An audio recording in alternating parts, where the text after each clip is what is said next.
Big Buck Registry's Big Buck Deer Hunting Podcast, episode number 137. Adam Lewis from Sound Barrier Hunting, studying the sounds of the deer woods, what deer hear, and how it will affect your hunt.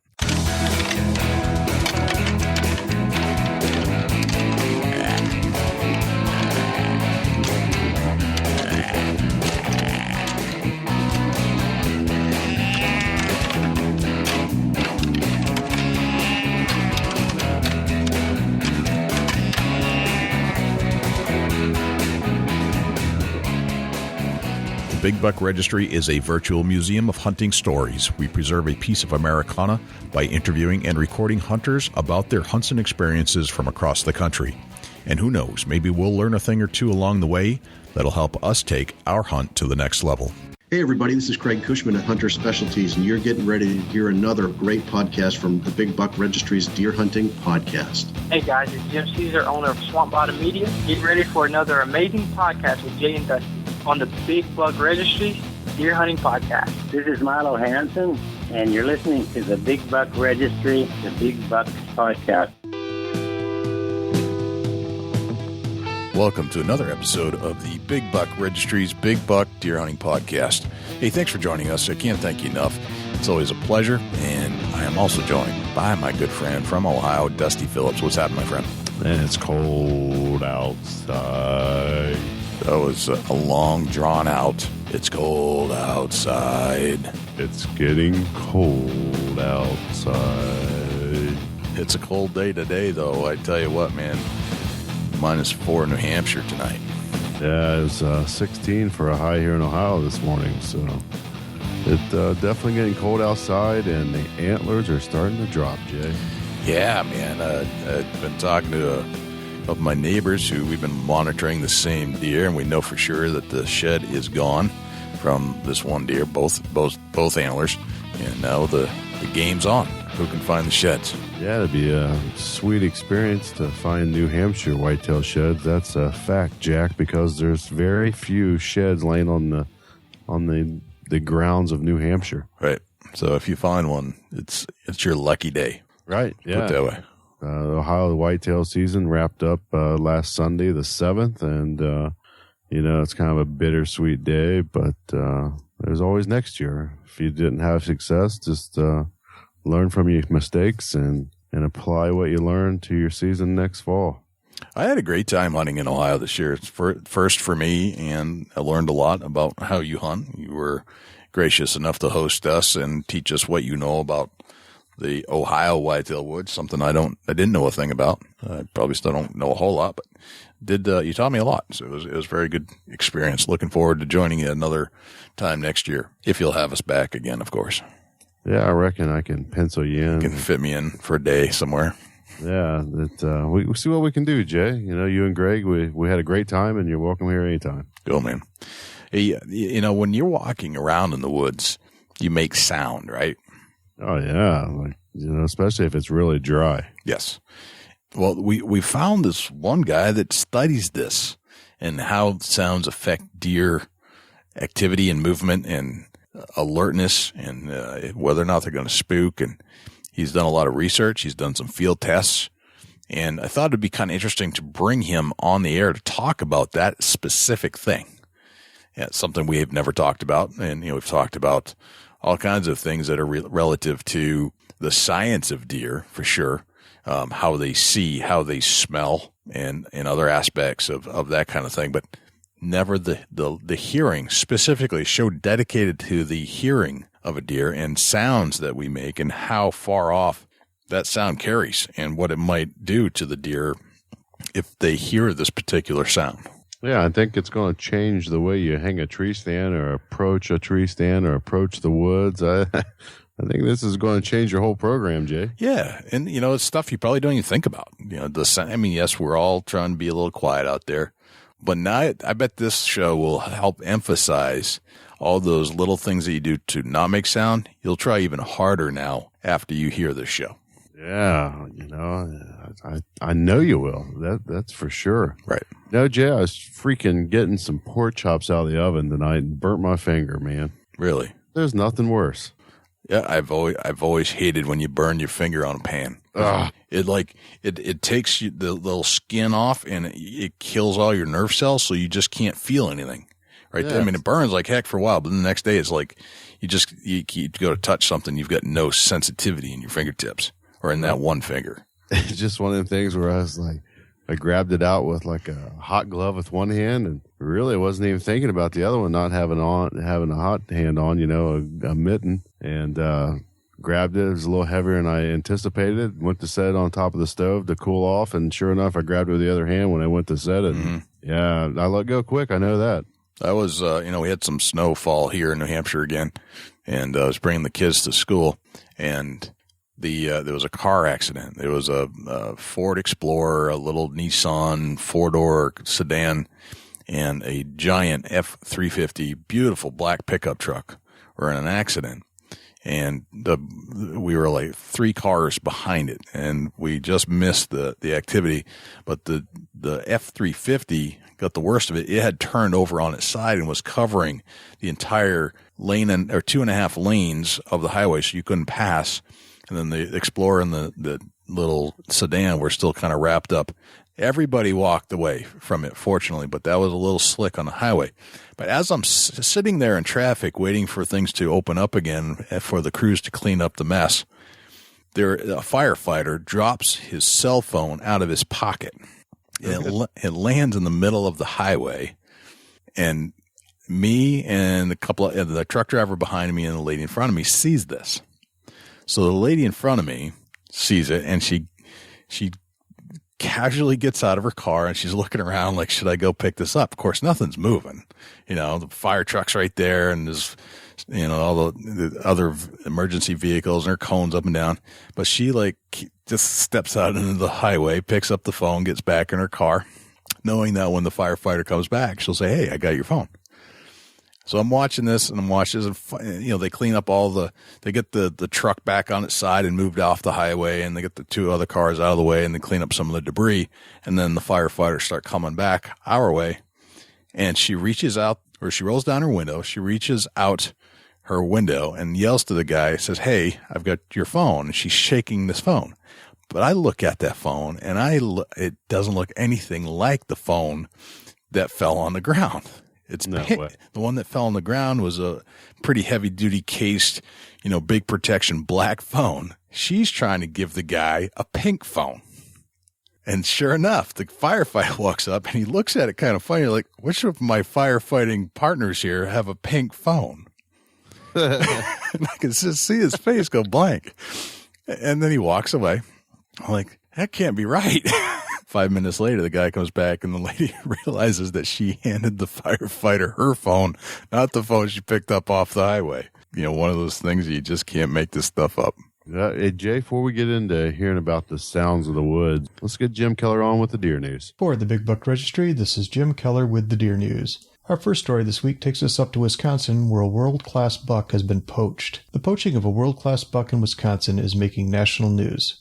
Buck was killed just north of Shiocton, Wisconsin, which is 2 hours north of Milwaukee and 30 miles west of Green Bay. According to the DNR, the deer was illegally shot on January 22nd in the middle of the day. The deer was well known to local hunters who had been pursuing the deer for the past 2 years. It was estimated to be a 180-inch class whitetail buck. A GoFundMe page has been set up to raise reward money for any tips leading to the arrest of the poacher or poachers. Anyone with information about the illegal killing is asked to call or text the Wisconsin's DNR hotline at 1-800-847-9367 or report it online at dnr.wi.gov. For more information on this story, including photos of the live buck, please visit the ABC Channel 2 News website at wbay.com. Missouri to ban feral hog hunting. At its meeting on January 22nd, the Missouri Conservation Commission initially approved changes to the Wildlife Code of Missouri. The change would prohibit hunting of feral hogs on lands owned, leased, or managed by the Missouri Department of Conservation. Missouri has never had an official season for feral hogs. They have essentially been nuisance hunted. Missouri has fought an uphill battle to control hog populations to curb damage to property, habitat, and native wildlife. The belief is that the population control can be better managed through trapping rather than random shooting of hogs. Hogs travel in families called sounders. Killing random members of a sounder only makes the rest of the group flee to a different area and continue the destruction and reproduction. Trapping would allow the capture and removal of the whole sounder, thus stopping the destruction-reproduction cycle. The proposed rule change will be open for public comment from April 2nd to May 1st. For more information, please check the Missouri Department of Conservation website at mdc.mo.gov. Malaria is found in the eastern deer population. A new scientific study has concluded that a malaria parasite has been found in 18% of the eastern U.S. deer population. The Smithsonian Conservation Biology Institute's Genetics Center made this discovery while researching mosquitoes that have infected birds at the National Zoo in Washington, D.C., which have also been infected with various strains of malaria. No deer studied in this process showed any signs or symptoms of malaria. There is only one example in recent history of a deer being found with this same parasite, and it was in Texas in 1967. Of the over 100 parasites that cause malaria, only 4 are known to affect humans. The parasite found in white-tailed deer is not one of those 4. This is a very interesting article and covers much more detail than what we have summarized here. For more details, please check the Smithsonian website, smithsonianscience.si.edu. Don't forget trees in your food plots. We all know anecdotally that deer like fruit trees and other mass-producing trees. This week we thought we would research this a bit more to fully understand what these types of trees mean to deer. Mass-producing trees not only serve as an attractant, but hold deer on your property as a late-season food source. Once planted, these trees provide an annual food source for deer for over 50 years. Fruit trees include persimmon, apple, and pear. Other producing trees are oak and chestnut. Fruit trees supply deer with nutrition and high-energy calories they need to build up reserves for the winter. Oak and chestnut trees provide the carbohydrates and protein deer require year-round. Fruit trees vary in their ability to thrive in different climates and parts of the country. You'll want to check with local nurseries to learn what types of fruit trees thrive in your region. For more information, check out the QDMA and Grandview Outdoors websites. That concludes this week's edition of the Big Buck Registry's Deer News. If you have any ideas for future topics or have questions about any of these topics, please email me at jim@bigbuckregistry.com. For the Big Buck Registry, this is Jim Keller with the Deer News. Thanks to Jim Keller with the Deer News. And next up, Adam Lewis from Sound Barrier is going to tell us all about the deer sounds and the sounds that you make in the wood and how it's going to affect your deer season. Without further ado, here's Adam Lewis. Adam Lewis, welcome to the Big Buck Registry's Big Buck Deer Hunting Podcast. How are you, my friend? Doing good. Good to be here, guys. Well, we're psyched that you're joining us here on the show, and you're in Saginaw, Michigan. Is that correct? That is correct. All right. Now, what's going on in Saginaw these days? Not a whole lot. Usually there's some good fishing here in the winter, but seeing it's been a warm winter, it's been a little tough to get out on ice this winter. So what do you do in Saginaw? I mean, if there's no fishing, there's got to be something to do in Saginaw. Yeah, that's a good question. I'm still trying to figure that one out, actually. And no, I mean, there's some small game hunting you can do around here. Wintertime, that's a little bit tough, but really good fishing in the spring. The walleye run up from Saginaw Bay, so that's really good fishing there. And obviously hunting, in the area come fall. So gotcha. All right, very good. Now, where are you from, Adam? Are you from Saginaw originally? I originally grew up about an hour south of here, so kind of near Lapeer, but out in the country. A little town called Columbiaville, and just kind of a rural area, farm fields and all that. And that's kind of was me growing up, was just, working on farms in the summer and playing sports. I was huge into sports and obviously hunting. So that was kind of my world growing up through high school. Was just, I was either playing sport or I was out hunting or, one of those two things. So is working on the farm, playing sports, or hunting? Yep, pretty much. All right. That's kind of my focus. Yeah, man, that's awesome. No, that's good old hardy USA right there. Yeah, that's awesome. What kind of sports did you end up playing? Mostly baseball and basketball, and I always wanted to play football. It's kind of funny, and I never played till actually my senior year. I went to a little small private school. And I always wanted to play football, but one of the big things that kept me from playing was it was during the fall. And so I didn't really want to give up hunting. Yeah. And, it was kind of took the place of that. So, but by my senior year, I was like, well, I'm just going to play, and being such a small school, I was able to pretty much walk on the team and play. And it was fun. I kind of wish I'd have done it more, but yeah, pretty much baseball and basketball were my sports, and played a little baseball in college. And so, yeah, that was my life. All right. What were your high school career stats in baseball? Well, that was a while ago. Yeah. But a couple of my accomplishments, I will say, we had some good teams for being a really small school. We were Class D, and our graduating class was like 45 kids. But we actually played, some of the biggest schools in the area, and did real well. In my junior year, I was All-State, first team All-State pitcher, and senior year was second team All-State, just pretty much for my bat. But those are some of the big things. And my junior year, we made a run at states. We didn't quite finish that one, but those are some good memories. But that was a while ago. Gotcha. How long ago was that? Well, I'm 36, so that would have been about 18 years ago. All right. So there's a lot of time has passed between high school and college and where you are today. Yep. So what is it that you do today for employment? Right. So for the last 14 years, I've been a science teacher, and most of those have been in high school. Okay. And most of that time, exception of a couple years, have been teaching physics. So, to kind of relate that, I've had a lot of science background testing, and, I'm not like a doctor or a, rocket scientist or anything, but pretty well understand, you do something that long, you understand it very well. And it kind of naturally led into some of the things that with hunting, and how physics kind of relates to that. And sound is a real big part of that, just, the basic science of it and how it works. And it kind of was a natural thing for me to get into how that affects, deer hearing and how it affects us hunters. Gotcha. So you're a scientist, you're a teacher. And what types of science are you teaching? Well, physics in general, it's a really broad range of stuff. You get, motion, projectiles, you do get into sound, electricity. It's pretty much everything you could think of is related to physics, even some nuclear stuff. So you get a pretty good understanding of a wide, I guess, range of science topics. Okay. So as a student, if I'm your student and I walk up to you and I say, Mr. Lewis, what is sound? What do you say to them? Well, it could be a long or short conversation, but to put it real short, it's just a wave. It's a transfer of energy through a medium.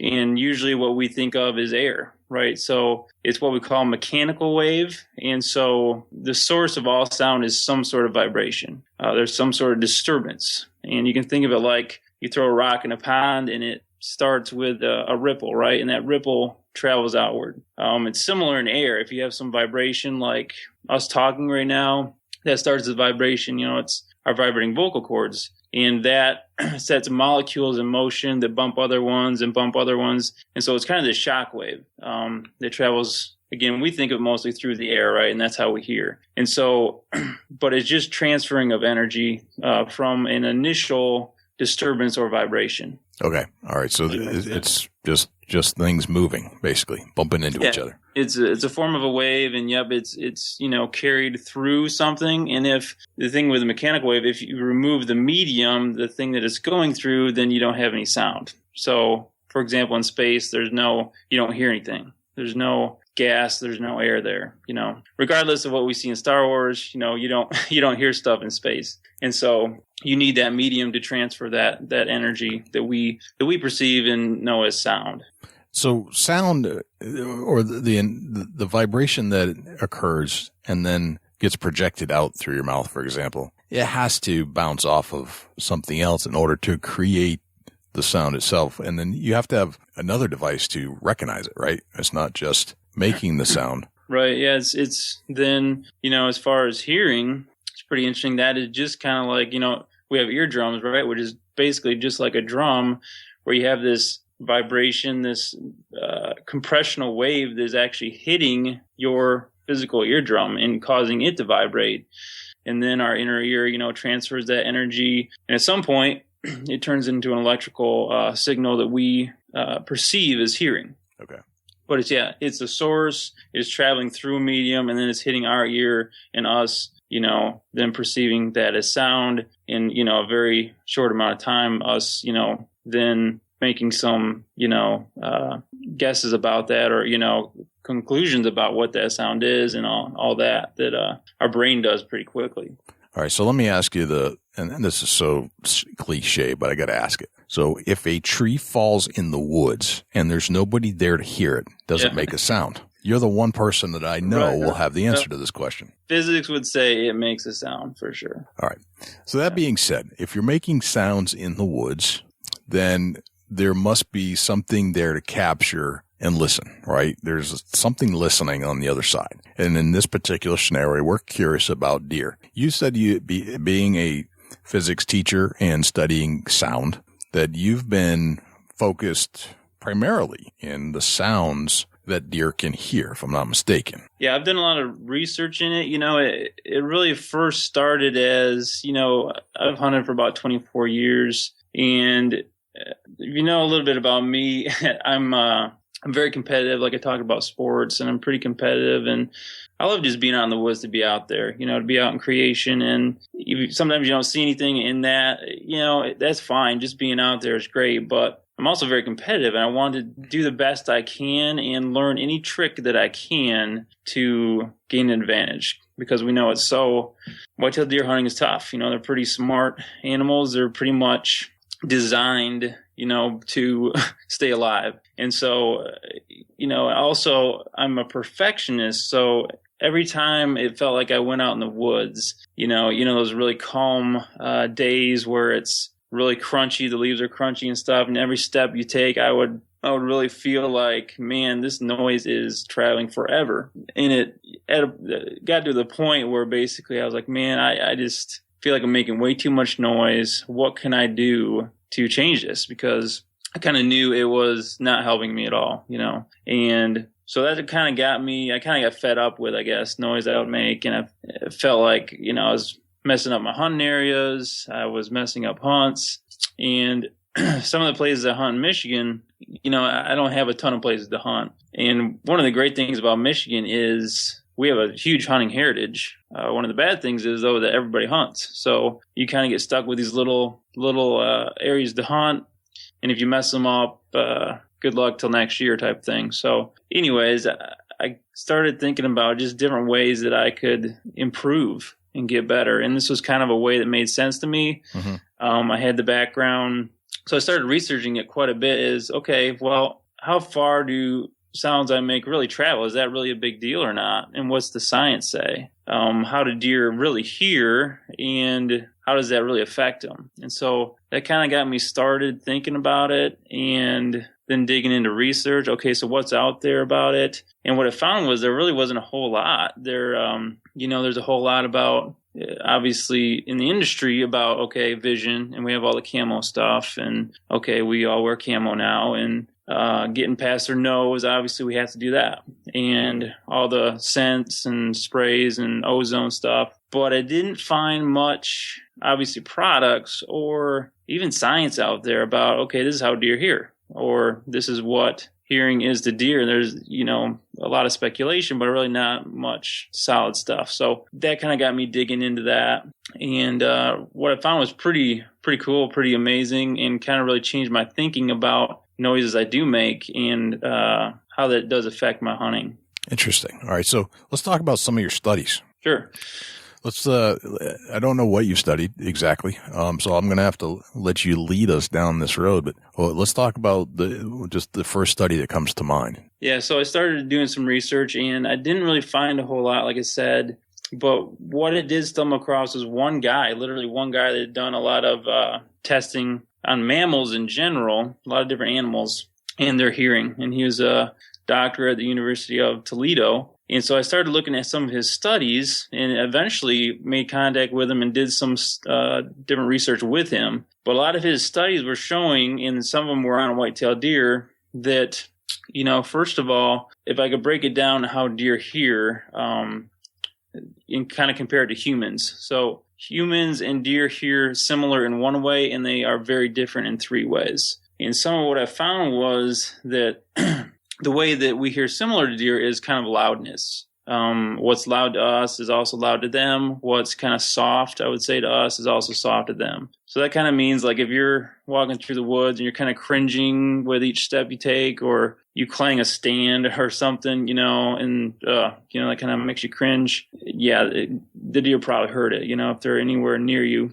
And so, but that's how they do hear similar to us. They don't hear as far as sound pressure level, which is measured in decibels, which we would say is loudness. They don't hear like a mouse a half mile away. They really are very similar to us as far as ability to hear loudness. Okay. But the three ways, if you want me to go into this, but there's three ways. Yeah, definitely.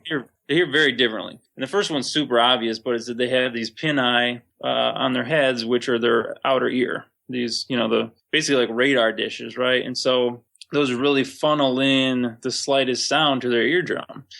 And so that's a huge benefit to them, and way different than our ears, because they can actually rotate them, 360 degrees. Right. And so, we've all seen that, right? So something, even, if we're out hunting and we're observing deer and all of a sudden they snap their head and they're pointing their ears somewhere, a lot of times I don't even hear what they're picking up. And then, a few minutes later, a deer pops out way across the field or something, and they somehow heard that. So they really have the ability to pinpoint sources of sounds, and also pick up, and funnel sounds to their ears way better than we can.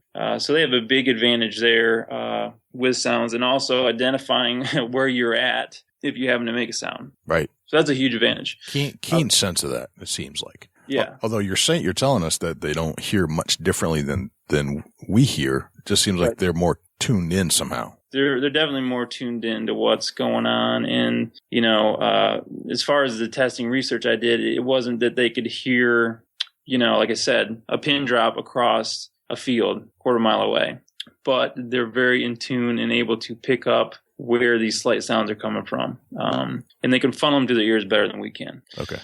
The second way is that they're, we talk about a frequency range, which would be like pitch. Theirs is different than ours. They have a different sweet spot than ours. And I say sweet spot, that would be where they can hear the best. Humans hear best between 2,000 and 4,000 hertz. That'd be like speech level, which makes sense. Deer, it's around 8,000 hertz. And, some might argue, well, that's for vocalization, and some of it's for that. But several of the things that I wound up finding through some of this research is that it's primarily to keep them alive. It's primarily to hear things, and, for them to detect danger. And coupled with that, one of the things that I did was take 24 common hunter noises. So things like walking through crunchy leaves, breaking branches, clanging a tree stand, walking in gravel, whatever it might be. I took 24 of these common hunter sounds, went in the lab, kind of the soundproof booth, with all this equipment, and we tested, okay, how loud is it, first of all? And then we tested what frequencies is this making? And it was pretty interesting to see that the majority of these sounds that all hunters make that we really can't avoid, we can try to and do our best, but it's really hard to avoid them. The majority of these peaked around 8,000 to 10,000 hertz, which is exactly where the whitetail's best hearing is. And so, what that means is the noises we make that, when we're in the woods, the deer are designed to hear the best. So that's one way they hear differently and better than us, and are designed really to pick up on that stuff. Okay. Gotcha. So it sounds like you've done some research. Did you do actually any field testing to determine some of this stuff? Yeah, the field testing got in more with, some product stuff we've been working on, and all that. And to just kind of continue on that, one of the things also that we looked at was, okay, how far do these sounds travel? Okay. And some of that is in field, and some of that is stuff that, just being out hunting, you hear noises and you kind of have an idea of how far that source of the sound was from, right? Well, that sound traveled a couple hundred yards or whatever it might have been. And also there's some physics equations you can apply to that. So when we tested these sounds, for example, like walking through leaves, we took an average of, okay, it's this loud when it's crunchy out. The leaves are nice and, dry. And when you extrapolate that out and calculate that, you can get a distance that's going to travel that the deer will be able to hear that. Okay. And so we looked at all of those, and, it was surprising in a way. And then when I really thought about it, it wasn't. But, things like, for example, crunchy leaves under the right conditions. Now, if it's really wet out or whatever, obviously they aren't going to be making much noise at all. Right. But if it's a really calm day, and really, clear conditions and low background ambient noise, things like crunching through leaves can travel 400 or 500 yards. And that's when I first looked at that, I was like, well, is that correct? But then when you start getting in the field and think about it, there are a lot of circumstances in hunts I've been on where I hear something really long ways away. And I'm like, okay, where is it? It's coming in. Sounds do travel really long distances on some days. I think more than a lot of people think. And we've probably all been out there, and, I hunt in sometimes kind of neighborhoods, so, yeah. You hear stuff half a mile away, someone in their yard or, whatever, someone driving down the road. And it was really a telltale thing. And we got a chart on our website that just shows these different sounds and how far they can travel under the right circumstances, and just kind of shows how important it is that we don't make those noises. And what did you find? Let's talk about some of the examples. Right. So for example, here, and it depends on some of the frequencies too. But sawing a limb, so you're just like trimming out a stand that can travel about 80 yards or so. That sound. Okay. Things like steel on steel, maybe like with a tree stand or something. Yeah, you bump something up metal on metal. Yeah, right. How far does that go? 250 or so yards that can travel. Wow. Yeah, walking in dry grass, so really crunchy grass, that you're kind of walking through, and it's like goldenrod or things like that. Yep. That can travel 250 yards too. And even like I said, like dry leaves, you might not think it. And again, it depends on conditions, right? If it's windy, that's going to change things. If it depends on pressure, it's going to depend on moisture, all that stuff. But these really calm, crisp, days and mornings, walking in leaves can travel up to a quarter mile. And even, if you do the dreaded metal on metal, clang, like, for example, like a climbing stick or something like that, that can travel up to 1,000 yards. Wow. And so, up to half a mile. And that seems like real far, and it does depend on different factors. But if you think about it, I've heard things I know that came from over half a mile away.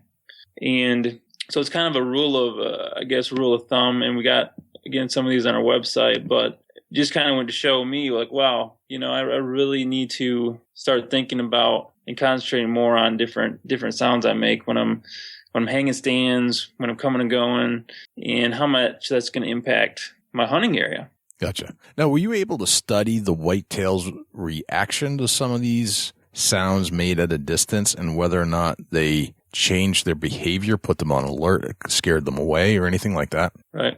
Haven't been able to do a ton of testing with that, to be honest. Some of what I've done is research based on that and what other people have done. Okay. All right. And what did you find in those cases? Yeah. So one of those it's kind of a well-known one, the King Ranch collared buck study in Texas, but they basically put these radio collars on mature bucks. They kind of tracked them through a hunting season. They had known locations of hunter stands.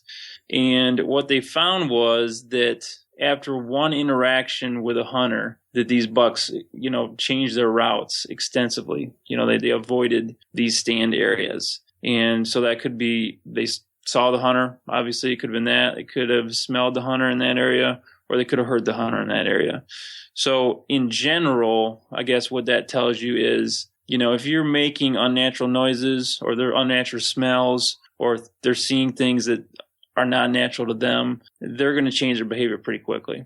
Okay. All right. What other studies have you looked into regarding sound? Well, one that I'm actually writing an article on right now, I'm hoping to get published, has to do with, the senses and how they're linked together, and particularly sight and sound. And not to give away my article, but basically it shows that there's a really strong link between sight and hearing. And really? Okay. Yeah. And it makes sense if you think about it, like obviously their three senses are made to work together, but scent aside, their ability to smell, which can kind of act alone. Actually, vision and hearing are wired together. So, and what I found, kind of a story I can kind of tell on this, kind of interesting. A few years ago, actually, Dusty, I started hunting down in Ohio. Right. One thing about Michigan is, we have great hunting heritage. We have a decent amount of deer, but there aren't that many big deer, and they're highly pressured deer, So right. Started hunting down in Ohio, and this one occasion I was kind of down to the last day of the hunt type thing, and it had been rainy, a little bit windy, and I just kind of was at the point where I'm like, well, I've got to make this happen or else type thing, It's getting down to the wire. So I want to push my way up closer to where I knew this bedding area was, and it was kind of like at the top of this hill in the woods. It was really thick, and so I just kind of cut my way up through there, had some pruners with me, and there's a lot of briars and brush and stuff. I just kind of pruned my way up in there with my climbing stand and got a tree, climbed up about 25 feet or so, so I'm making all this motion, walking in there and right. climbing up this wide open tree, and got up there about 25 feet and, pull out my equipment and my camera and, set all that up. And so I'm making all this motion, which I was kind of concerned about. But so I get set and I look down, and literally right in front of me, within 35 yards, there are two doe just laying there. No kidding. And they were chewing their cud they were oblivious. And they had to, there's no way they couldn't see me, right? I walked right toward them. I climbed the tree. I did all this stuff. And I was like, whoa, what's wrong with these deer? But I kind of realized that, there's no way they could have heard me because it was, it had been raining and it was slightly windy. And so they didn't hear me at all. And they never heard you walk in. It turned off their eyes in some way. And so, and that's kind of what I found through some of that research, is that there's quite a link between those two, which is really interesting. And I, go into more detail in the article, but, so knowing this stuff, whether it be, about sounds I make and the frequencies and how deer hear those and the link between vision and hearing, knowing that stuff can really help me as a hunter. I can leverage that, For sure. Yeah. if I think about it. So that was kind of an eye-opening experience for me. Right. It's going to be a great article when that comes out. Yeah. So, in one other way, just to finish up the three ways, that deer hear differently than humans, and it's a pretty big one, is that they can hear in the ultrasonic range. So that means above. So that means above human hearing.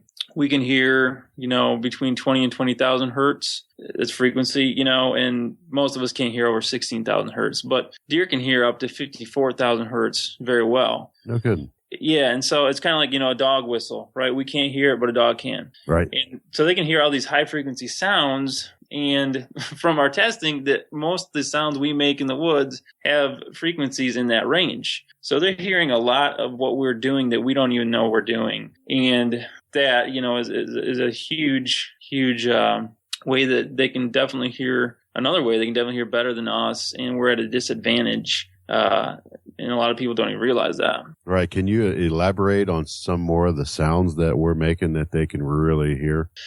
Yeah. So some of the real obvious ones are like any metal on metal contact. That's not only making cringeworthy sounds in our hearing range, but also above that. And there's, the lower frequency sounds do travel a little further than higher frequency sounds, but those are some major ones, like that metal on metal contact seems to just cut through anything. And, what we're hearing is part of it, but there's a big part that we're not hearing that they can pick up on. And those tend to be the ones as well, the higher frequency sounds that help deer localize a sound source. Okay. And tell exactly where it came from. So, for example, earlier this year, I was setting up a spot. I do some hunting in state land. I was setting up a spot, and I had a screw and step. It's metal. I was trying to put that in, and I dropped it, And as it fell, I'm hoping above all hope that it doesn't hit anything other than just like dirt on the ground. But it happens to clang right off my stick, my climbing stick, make all this, loud, metallic, unnatural sound. And it's funny because I'd walked in a certain way, and back where I walked in, probably about 150 yards away, as soon as that hit, this deer that had been just laying there jumped up and just took off. And I was like, well, yeah, this spot's probably not going to be that great anymore this year. But it's those really unnatural sounds, especially, that, the deer don't tolerate. Right. That's, it seems to be that's found a lot of places when you make a lot of high frequency noise like that the deer are zero tolerance. Right. Gotcha. So Adam, how do we take this information and apply it to hunting? As how can the hunter apply this to their daily hunts? What types of things should we be aware of so that we can increase our chances of being successful in the woods by making the right sounds or not making the wrong sounds? I think it's more of not making the wrong sounds. Obviously, there's all the calling and stuff that I'm not really getting into that. I'm trying to, and what our goal is to try to help hunters with tips and ways that they can get past the deer's sense of hearing. So that would be, we want to become ghosts, right? We want them to have no clue that we're there. And so, first of all, I think a lot of hunters, and so I kind of came up with these rules that have helped me. And I call them rules of sound concealment. Kind of a checklist. Help me. Okay, these are things I need to do to take it to the next level. If I can get past the deer's ears, I'll be able to do that. So I'll share a few of those, and we got some on YouTube. We got some on our website too. But I think the first thing that hunters need to do is just accept the fact that it is a problem. I think most hunters realize that. But what I call sound concealment rule number 1 is just do not accept any noise.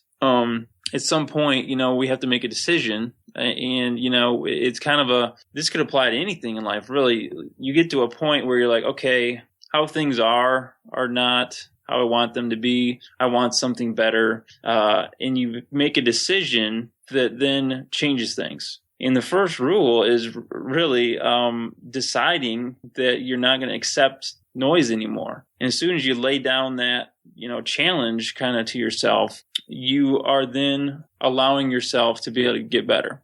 You're allowing yourself to think of ways, and you're actually challenging and, letting your mind start thinking of ways that you can improve. If you're at the point you think you've arrived as a hunter or, I'm good enough, then, none of these tips are really going to help. But the first thing is just deciding, I'm not going to accept any more noise. And that's the launching pad. That's the start. And what do you mean by that? You're not going to accept noise. You mean by that we have to be aware of that we're capable of making noise. And because of that, we're not going to allow ourselves to make noise. Is that what you're referring to? Yeah, pretty much. Like I think a lot of hunters, you just kind of accept that I'm going to make some noise. That's just kind of how it is.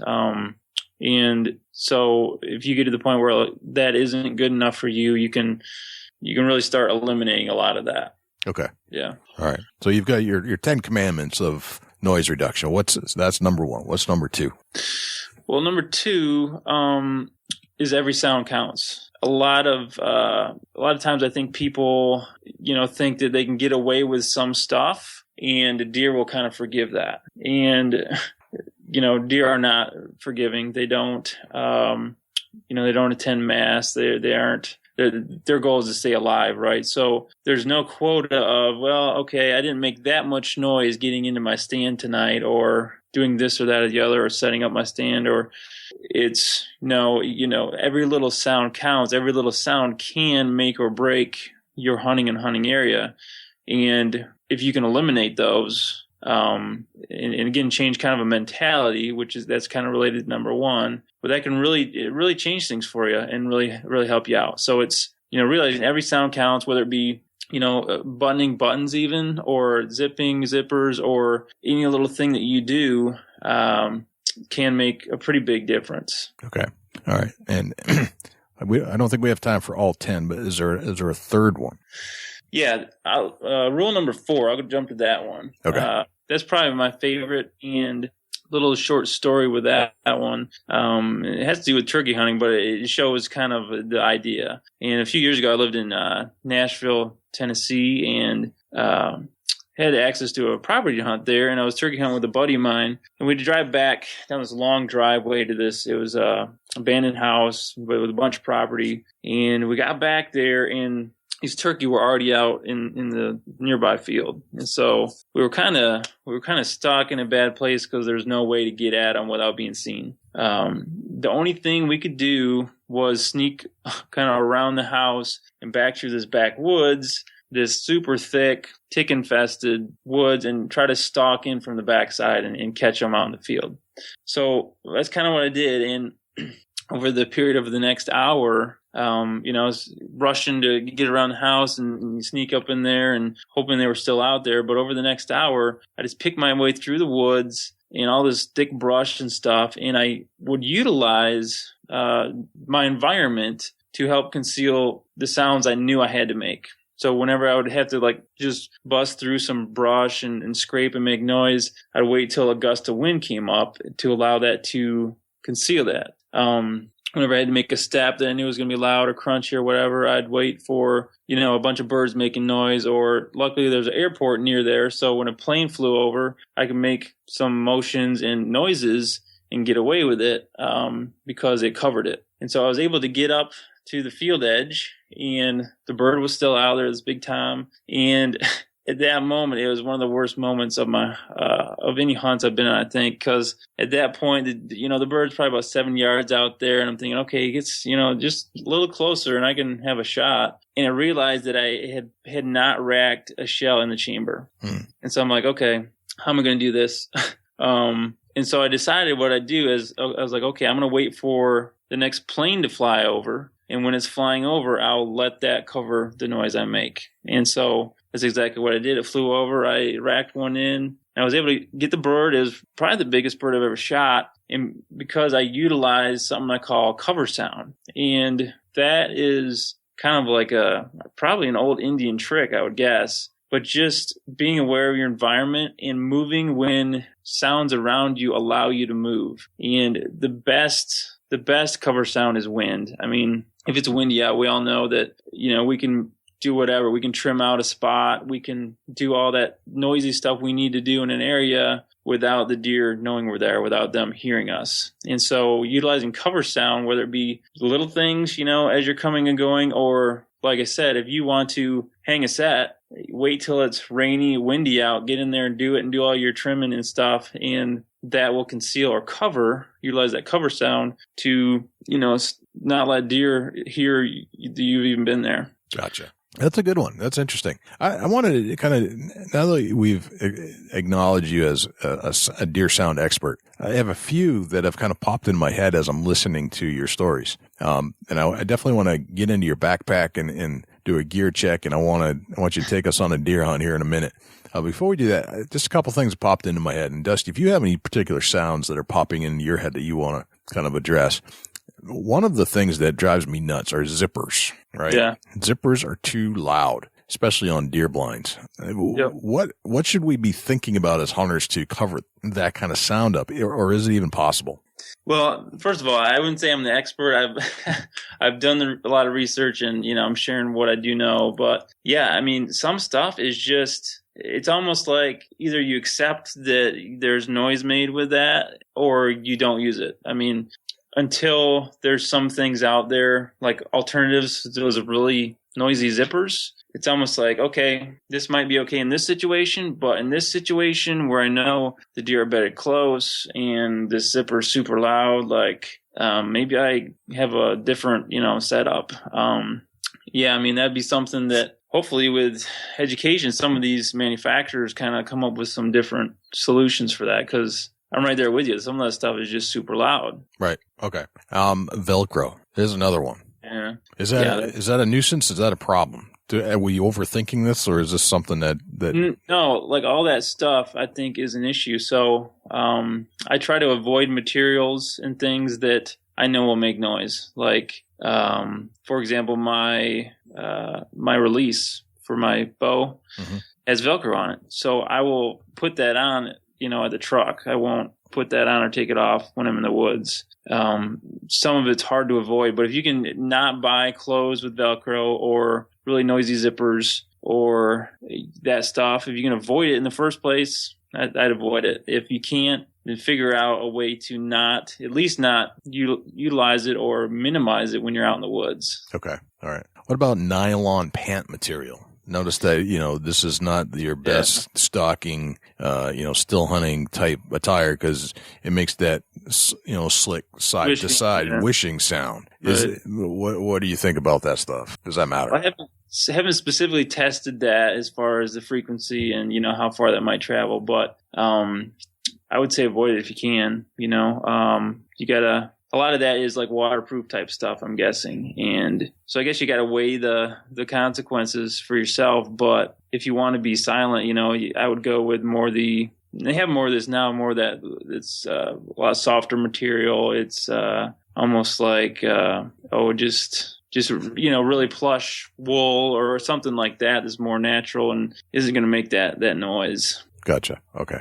Any sounds come to mind, Dusty, for you? Yeah, is there any particular boot material that you've found different? Not necessarily. As far as just like stepping or just kind of things brushing against it. Yeah, both scenarios. It just seems like, you go to a pair of rubber boots, seems like you get less sound, but on a cool, frosty morning, you can almost get a squeak when something passes by it. Yeah. Have you noticed any boot material, or have you done any studies on boot material? I haven't done any studies on it. Off the top of my head, I would think leather is a pretty natural thing. The thing with that is, guys might talk about, a scent. You don't want to go with rubber all the time, So, yeah, rubber can squeak if you get against something that's wet, like maybe your stand or whatever. So I think on an individual basis, you almost have to look at your gear and go through your gear and say, okay, what are some potential noise sources here, and how can I eliminate those?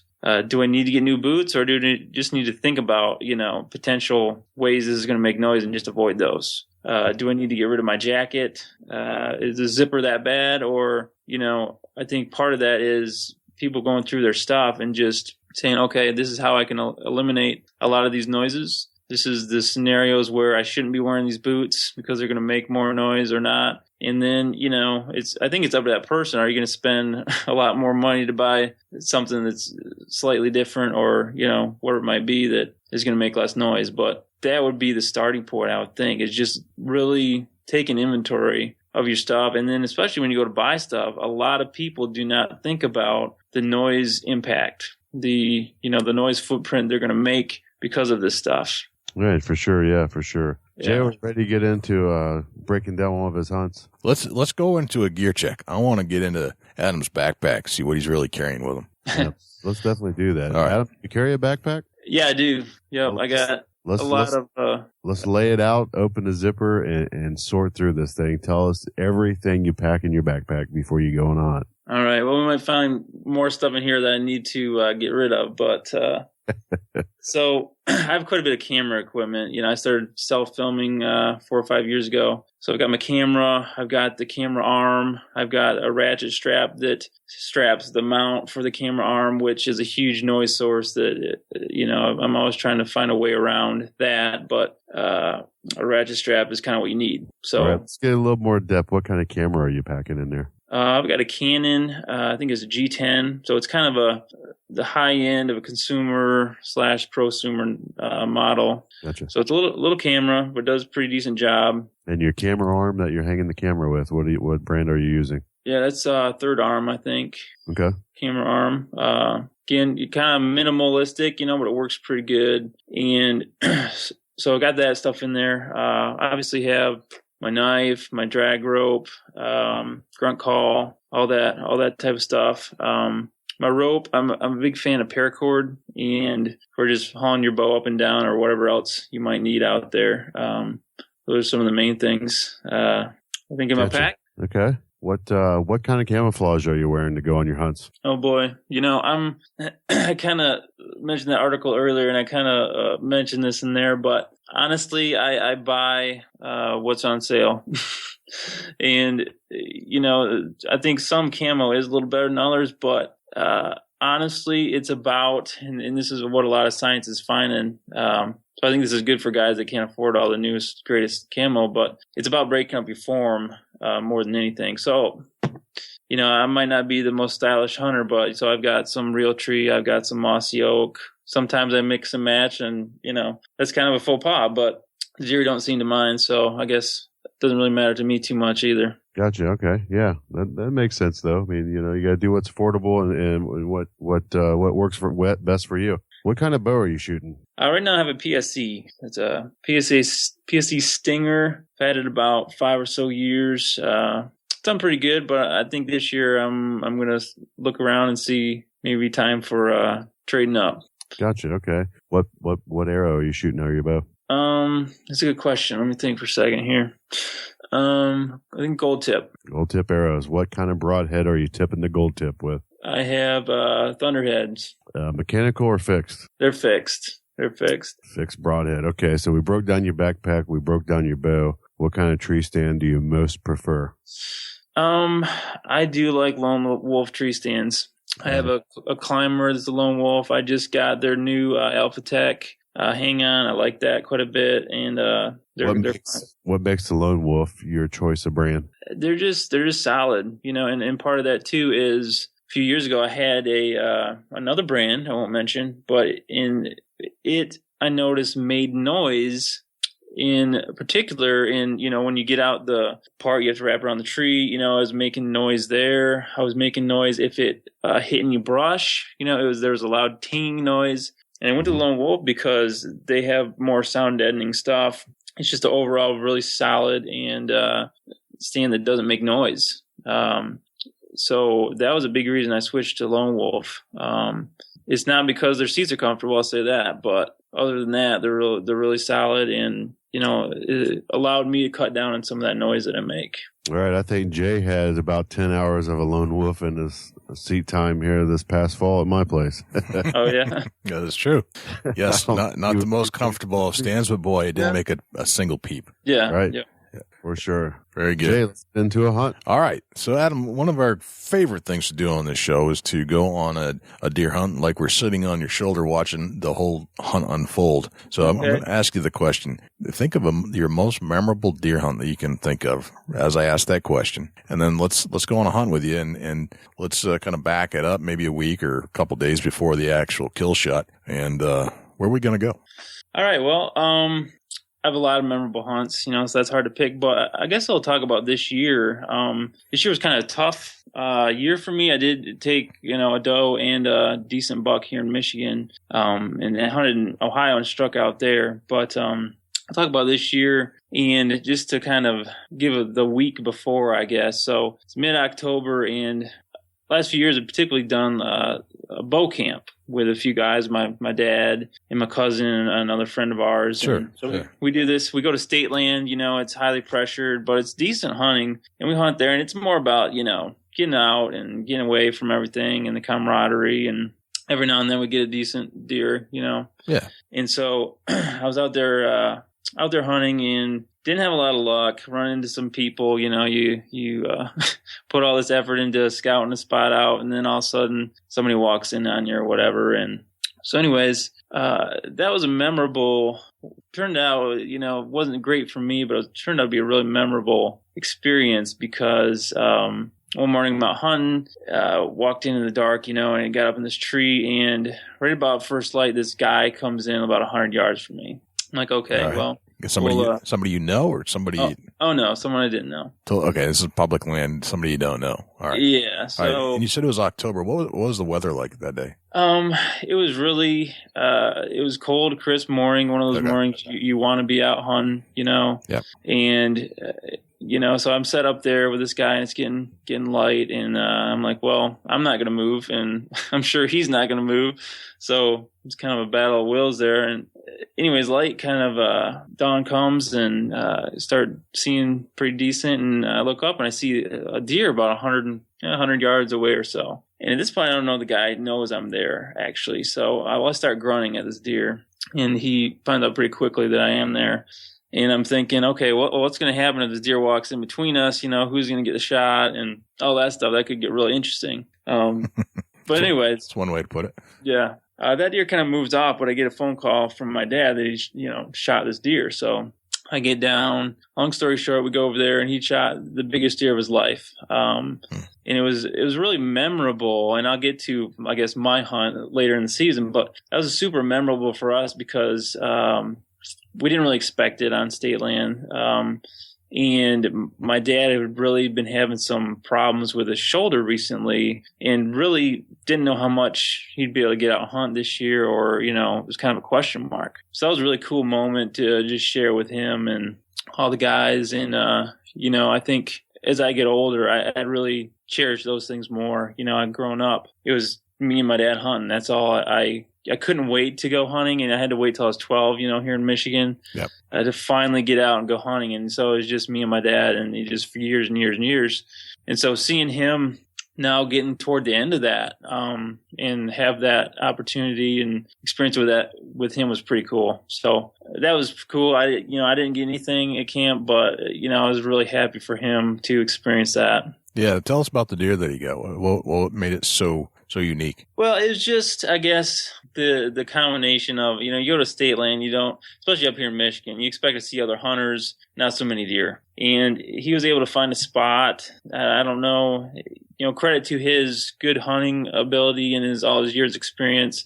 And also, I think, God must have been smiling on him a little bit, because he had several hunts back in this spot where he just saw a ton of deer, does, bucks. And then this, biggest deer of his life happens to walk by one morning, and, he just makes the perfect shot on it. And it was just kind of one of those really cool things that might not ever happen again, one of those type of things. So it's just kind of neat. Gotcha. No, it's always a special moment when you have a hunting memory with your father. I mean, there's just very few things like that in life that will stick with you forever. And that's definitely the kind of thing that is deemed a memorable hunt. No question about it. Right. So fast forward about a week, and my dad has some property near his house that I actually haven't hunted in about 7 or 8 years. I did grow up hunting it. Actually, someone else owned it, and then my dad bought it. But it's one of those properties where it's never been great hunting, and if we're both hunting there, one of us might get something, but the other guy probably won't. So kind of let him hunt there over the years. But he tagged out early this year, so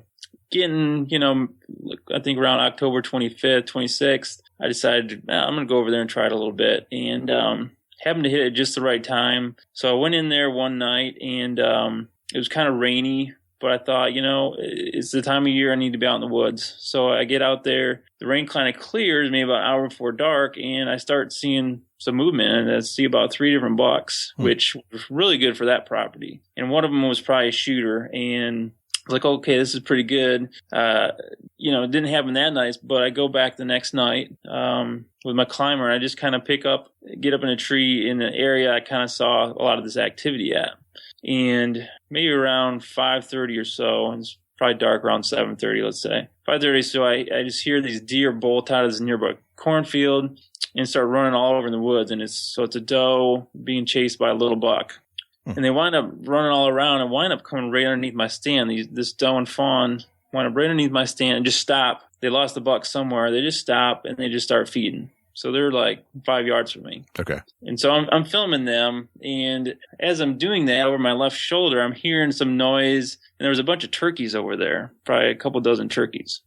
So I'm hearing that. But at some point, I realized, I'm like, okay, something's walking toward me, and I don't know if it's a turkey. And so I, slowly look over there and see this pretty decent buck, one that I would say would be a shooter in that area, coming toward me. And so I'm kind of pinned on both sides by deer. And anybody that, knows the challenges of filming and all that, it just adds another dimension. So I'm trying to move the camera over there. I'm trying to figure out how I'm going to get a shot, where I'm going to get a shot if it presents itself, all this stuff. And in that commotion, the doe either smells me or maybe sees me and starts snorting. And so everything's on high alert. This buck just stops and is staring. And at this point, I'm just holding my bow kind of, out. And so my arm, after minutes and minutes and minutes go by, my arm starts getting tired, and I'm trying to just, not move a muscle. anyways, after about 10 minutes of this, back and forth and that doe snorting, and the buck presents a very quick shot. And I have to say, wasn't the best shot I've ever taken. At probably about 42 yards or so, and wound up just totally missing him. Gotcha. Was not the best moment, but anyways, soon thereafter, he didn't go very far at all. Soon thereafter, I see another buck coming from straight south of me, which would be, straight where I was looking at the time. Yep. And there's 3 of them out there just milling around. And this buck, I start grunting to him, and he winds up coming and circling around me, and I wound up drawing on him 3 times. Couldn't get a shot each time. He would just do something where he'd turn, he's almost in an opening. Yep. And then he'd turn and walk away. And I'd grunt some more, and he'd kind of come back. He was curious, but, he just thought something was up. And so, again, finally, he winds up walking in an opening, was able to get the camera on him, grunt, stop him, and, redeemed myself with a 38-yard shot and smoked him. And, I went like 50 yards, and that was that. So that was a pretty cool, I guess, overall ending to a potentially bad hunt. And the cool thing was, kind of after that, I realized, wow, I haven't shot a deer, in this woods, kind of getting back to the sentimentality of, I guess, hunting and hunting with your dad and different people that, you grow up hunting with. I hadn't shot a deer in that woods in about 8 years. And so went and got my dad, we tracked it and found it. And it was just kind of, again, a cool experience to say, you know what, that kind of takes me back to when I was a kid, and just, overall good feeling about, not only taking a decent buck, but, kind of took me back to my roots a little bit. Right. Awesome. Great story, Adam. Very, very nice. Very cool. All right. So you being the sound scientist, the sounds that would affect your deer hunting in the woods, you've studied this for a little while. You've come up with a company, right, that has dedicated itself to this exact thing.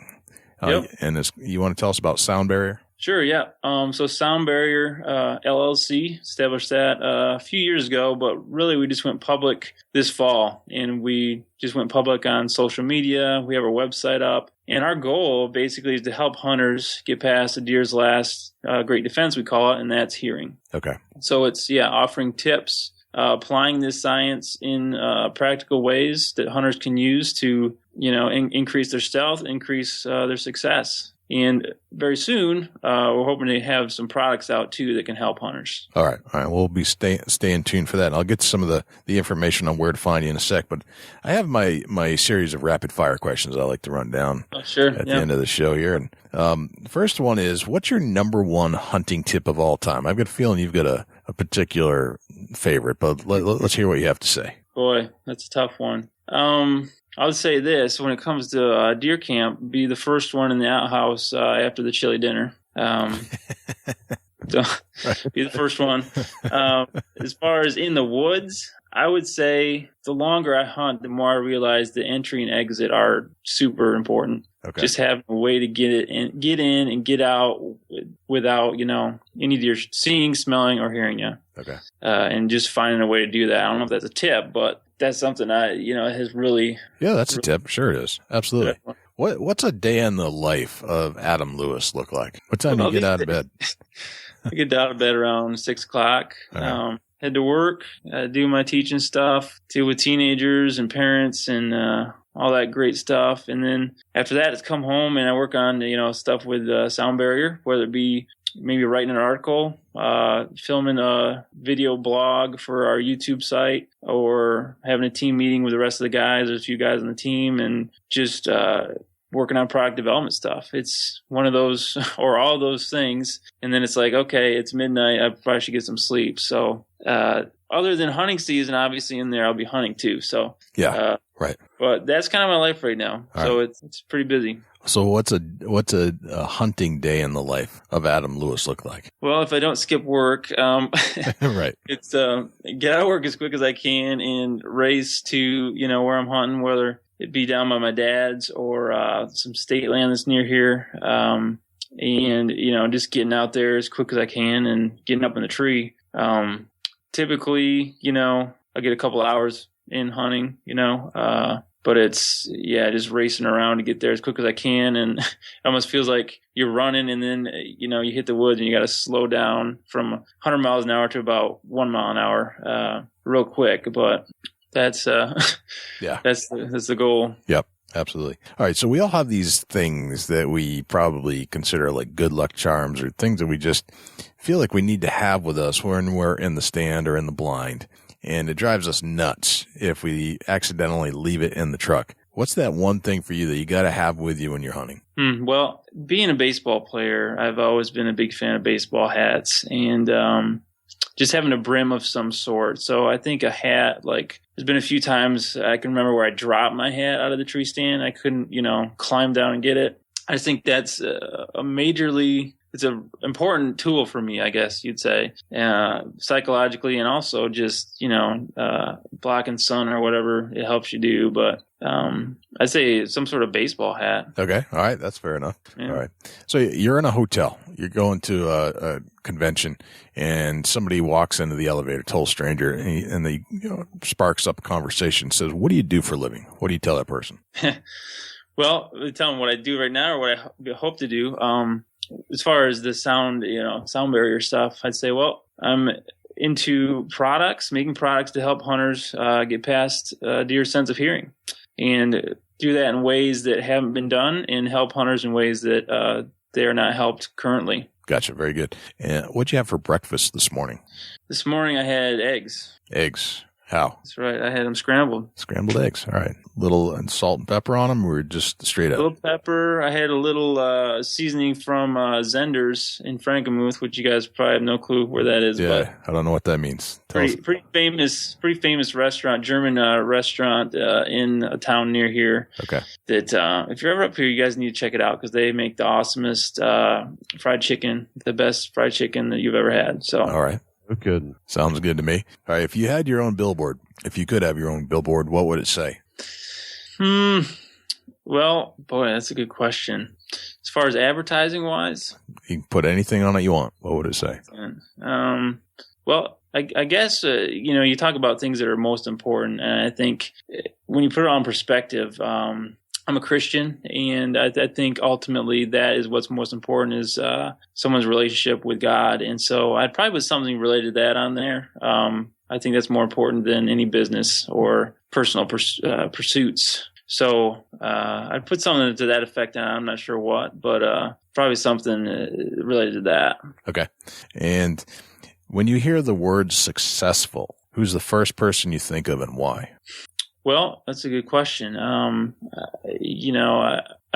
one way, I'd say my dad. And I'd say why, because growing up, we didn't have a ton of money, but he did real well with what he did have. And so I'd say that's the reason why. I had a great home life growing up. My parents, they're both still together, and so I had a great home life. They took care of us. We were never needing anything.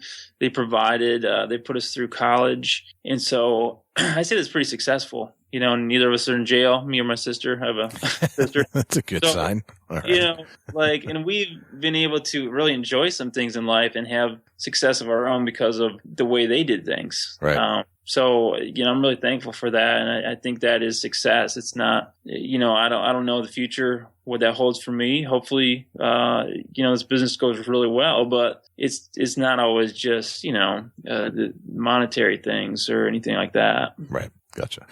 Well, Adam, where can we find you? Where can we find Sound Barrier online, on Facebook, Twitter? What are all your call signs?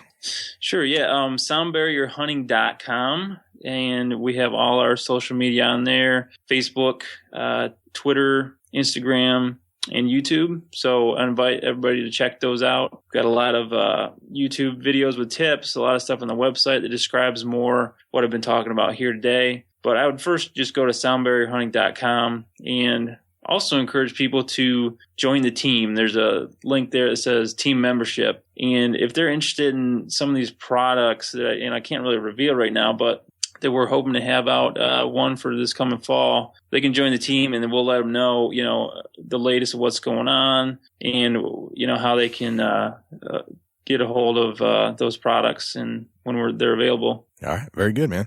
Adam, it's been a pleasure and just an honor to talk to you. And I learned a lot listening to you talk about sound. And I think that it sounds like you've got a lot of things that are just kind of starting to stir as far as products and your studies. I think you'll probably be putting some more efforts into just learning more about that whole aspect of the deer woods and how, what sounds we make, what sounds we shouldn't make, and how the deer react to it. So I appreciate what you're doing and keep up the great work. I appreciate it, guys. Really, it was great to be on with you guys, and thanks again. Okay. Thanks for joining us on the Big Buck Deer Hunting Podcast.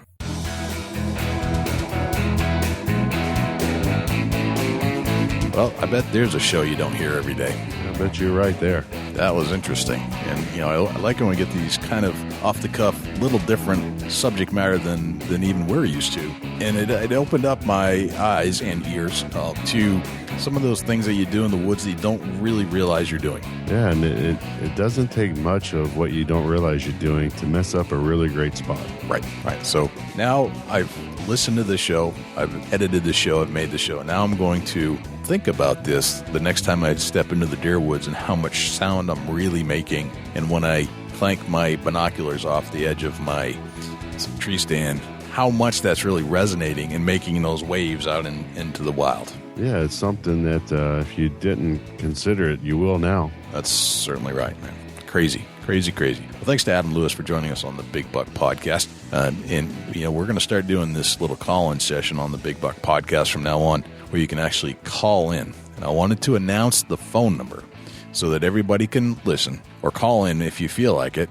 The number to call into is 646-846-BUCK. Also known as 2825. So on Wednesdays, we usually record this show, usually Wednesdays around 7:30. And we're going to post on Facebook when we're ready to receive calls. Could be with a guest, could be just me and Dusty talking here. But we're going to open it up to some listeners, and hopefully you'll join us again. 646-846-BUCK. We'll send out a message so that you can call the show and talk to us right here as we record on the Big Buck Podcast. Talk to us live. Let's talk some deer hunting. So, Dusty, do we have a Chubby Tines tip of the week this week? Yeah, let's throw one out there. Being we're on sounds, rainy days are the best days to go in and hang a new set. That's my Chubby Tines tip of the week. All right. And why are we going to do that? Because it's quiet? Yeah, it takes away from all that. If you can keep the tree stand from clanging and making sound, you can about be in stealth mode walking through the woods. All right, man.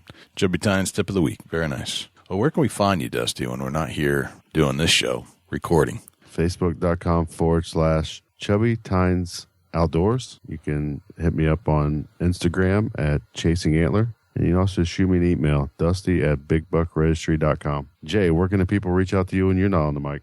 Well, you can always give me a call at 724-613-2825. That's our business line. You can shoot me an email, jay@bigbuckregistry.com. That's the best email to shoot an email to us. If you have any questions, suggestions, you want to have somebody on the show, we're happy to do that. We just need to hear from you. If you would like to follow us on Twitter, it's twitter.com/BigBuckRegistry. We are on YouTube, which is BigBuckRegistry.com/YouTube.